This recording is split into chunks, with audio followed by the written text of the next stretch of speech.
outline we are looking at is talking specifically about how we see power sector capacity benefits from the work packages we have under the Presidential Power Initiative.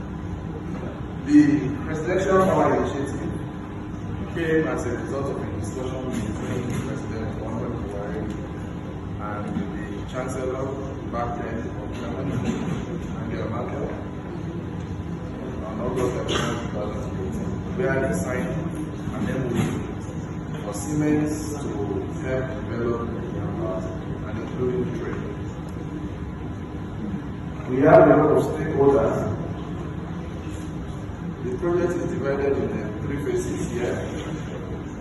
Phase 1 is about 7,000 megawatts. Phase 2, 11,000 megawatts.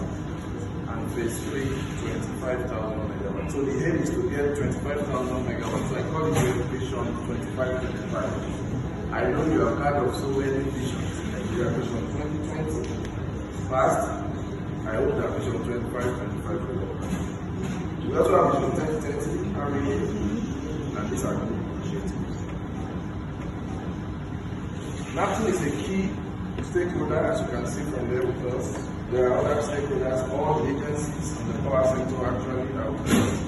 The ministry, the departments and agencies, Ministry of Finance, Ministry of Power, NER, and so on and so forth. What are our main objectives? Outlined here, the last one is so important. Capacity building is our very core objective under the PPI. So, what does PPI mean? The overview of PPI work streams. We have transmission projects. So, we are investing in the transmission company of Nigeria. We have distribution projects. We are investing in all the districts. But there is a particular one called network simulation, being run by Siemens Power Technology International, PTI. We call it PTI project. That project is a key nursing capacity gap. The purpose of PTI project is further down the line, so there's not so many slides now. The one we are looking at is the value of the PTI one with the level of site. So the PTI project itself recognizes that in Nigeria today, people don't do power system modeling. When they want to put transformer in the place, they just go and put it there. If they want to put cable, they don't buy any kind of cable. Nobody does system analysis using analytical tools such as ITA, Neplan, and in our case, PSS, SINCAR, and PSS. So one of my responsibilities is to ensure that going forward in Nigeria, people have to do what we call network planning studies. And to do that, this requires training. It requires a parallel shift from what it is now. So under the PTI training model, we are trying to train engineers in Nigeria, starting from the East Coast. We are training engineers from PTS. We have trained engineers from NAPTIN. We have trained from Ministry of Power, from NER, from REA. I was invited. Nigerian Society of Engineers has been invited. All the agencies in the power sector.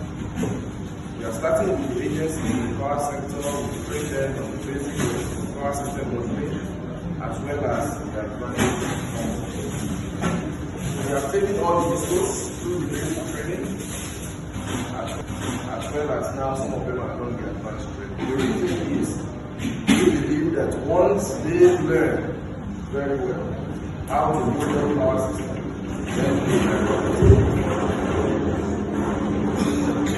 I'm very glad to have listened to many presentations here, because the philosophy we are thinking about in FGM part is exactly most of what you have said, especially the last speaker who spoke passionately about the board and how we can collaborate to expand the scope. I've got a lot of trainers who have indicated interest in becoming assessors and becoming, I didn't know where to go. For coming here now, I know exactly where to go. We are partners with NAPTIN. As you can see, at some point, NAPTIN will be giving 25 licenses for PSS Center and 25 licenses for PSSE, making 50 licenses for them to train students in Nigerian university, in the polytechnics, and hopefully the technical products. So what's our concept? Our concept is we are interested in vocational education and training. We are keenly interested in technical training, that's the real core power system. We're dealing with network modeling, which is the one I've talked about, which is PSS Inca, PSSE, ITA, and the rest of them. Never found as well. I don't want to bore you with this one. This was what Siemens did 3 years ago just to analyze the Nigerian system. They came up with most of the things you have mentioned. They came up with the fact that there is lack of capacity. Without that, we cannot make progress. So we came up together with a system that will include industry training linked with education. And that's why we came up with this vocational training for polytechnic, for university, and all whatnot. So what is the program like under PTI? We have, in the next two slides, the PTI work stream. So there is one we call power system simulation for Nigeria. Again, as I've explained earlier, that meant that we give software packages to all those institutions I've told you about. So we give to NAPTIN, we give to NEMSA, we give it to NERC, we give it to all the agencies in the power sector. We give it also to the DISCOs and TCM. We have also trained them. They've done training on the basics as well as the advanced form of this use of this model. So we're teaching them the basic things they need to know about power system, and most of these courses are the ones that you have mentioned here that are quite important for power system. So for example, you see your circuit studies, you see protection, distance, voltage, load flow calculation, distance protection, bilateral protection background, so that's a key area of interest and power system planning. So how did we do it? So you see on the next slide the flow chart. So the first thing we do is to request coordination from the stakeholders. So like NAPTIN, we said, give us 6 people to train. The same with TCM and all the institutions. DISCOs, everybody sees 6 persons. So we get the nomination, we then ask them, what do you do? So we did a pre-assessment check. So came up with a list of questions. So that helped me to understand clearly what the gap is. So after the analysis of this, I put a training plan together and schedule.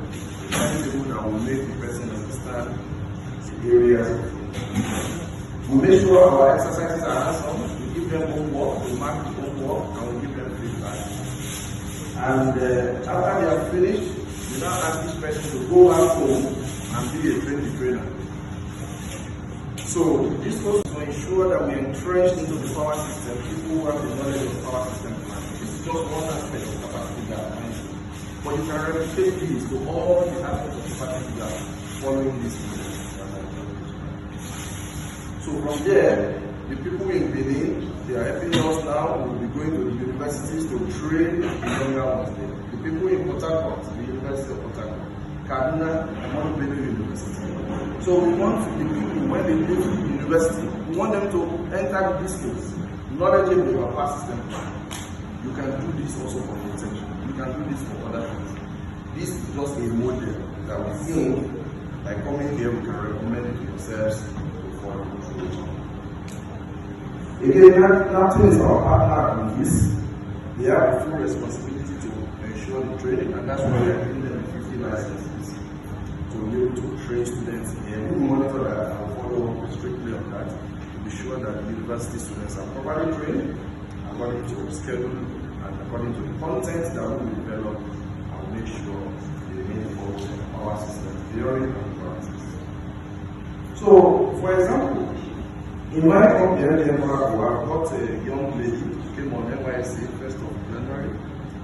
That was holiday, and then she resumed costume for. So she went to the basic training and the advanced. So this is what I asked her to do. Go back 2 slides, just to give you an example of what Miracle is doing. So I asked her in about 2 months ago, I asked her to develop, use what she has learned and pick an aspect of Abuja electricity distribution network. So, linking up Abuja Disco with that young lady, I set up a scheme for her and she's doing very well. You see on the next slide what she has done so far. That's the network area we chose. And the following what she developed, from what she learned in the last 2 months, she developed the network. This is very beautiful actually. For a young lady to be able to do this, it's minimal instruction over the last level. This is fine. Because when you have a network layout like this, you can do the load flow analysis, you can do so why I'm showing you this is that as she is doing that, that tells me that the undergraduates are aiming to train in all the universities and put now as a model of what I'm going to ask those undergraduates to do. And I will be monitoring their progress after leaving university when they enter the resource or even when they go overseas. Monitor the progress of their development as part of what we are doing to contribute to the Nigerian power sector. So this is a slide of Kaduna Disco. They were in our office. We gave them the training. We saw the best among them through the assessments we do. We asked questions. And then we asked them to go back home. So that's they are the one thing in Kaduna now. They will now train all the people in the districts how to do power system modeling. And that's what we are on this. Why we are saying this is that this is a model that can be copied and developed for this kind of capacity gap bridge. We also do post-training assessment. Where after the training, we ask questions. How do you feel about the training? How do you feel about the trainer? Your assessment of the training is very important. Because that helps us to improve the quality of training that we do. So in conclusion, ladies and gentlemen, building capacity in the NC requires continuous training and long-term education. So that's been mentioned several times here, and I'm very glad that that's been mentioned. Ladies and gentlemen, building capacity in the NC requires continuous training and long-term education. So that's been mentioned several times here, and I'm very glad that that's been mentioned. It takes efforts. You need to develop institutions for vocational education and training. I'm glad to hear a lot of VET being discussed here. The United Kingdom, where I was trained, they have the complete source of documents. There is no problem establishing a vet. You can easily establish a vet from beginning to end without much. But we have to also help Latin, the existing institutions, by providing them with essential resources. My recommendations, the implementation we have done in the PPI is an effective model for addressing identified capacity gap and training it. So you see, so we have identified power system model. It's not been done in Nigeria very well. We want Nigeria to be doing it in the next 20-30 years and even going forward. So we came up with this strategy and we think we are going to make sure that going forward, it is embedded in the process. In doing so, you must engage the beneficiary institutions. So, I am proposing that we have a University of Power Sector in Nigeria. It's not good. I have all the content written, all the modules to be covered by the amount of time. I've written them down. The Minister of Transportation is the University of Transportation, which is quite complicated. But what Nigeria needs, in terms of emergency awareness, it's a University of Power Sector. Yes. There is only one we have University of, and I need to mention that's why I put it in bold in the previous slide. Or in the next slide, I put it in bold. This is very important. Without the University of Power Sector, led by people who understand what they want to do, the vision, the exact content, what needs to be done, the experience, the exposure, Nigeria will still be in low longer in terms of capacity. So I will recommend that you take this particular point very, very important and both me. That's what Nigeria is. Lastly, I will say that we have to strengthen these existing institutional arrangements, NAPTIN, NPT, and training departments in all institutions. Ladies and gentlemen, thank you very much.